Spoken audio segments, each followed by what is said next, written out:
स्पिरिटपासून तयार होत होती बनावट देशी दारू. पोलिसांचा धाडसी छापा, लाखोंचा माल जप्त. बनावट दारूचा मोठा कारखाना उद्ध्वस्त, 10 लाखांचा मुद्देमाल जप्त, बोलेरोसह आरोपी ताब्यात.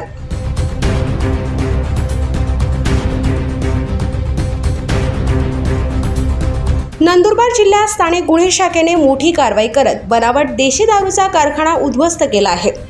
या कारवाईत तब्बल 10,17,500 रुपयांचा मुद्देमाल जप्त करण्यात आला असून एका आरोपीला अटक करण्यात आली आहे. मिळालेल्या माहितीनुसार शहादा तालुक्यातील म्हसावत पोलीस ठाण्याच्या हद्दीतील जुगनी गावातील जुगलीबारी पाड्यात स्पिरिटचा वापर करून बनावट देशी दारू तयार केली जात असल्याची गोपनीय माहिती स्थानिक गुन्हे शाखेला मिळाली होती. पोलीस निरीक्षक हेमंत पाटील यांच्या नेतृत्वाखाली पथकाने तात्काळ छापा टाकला.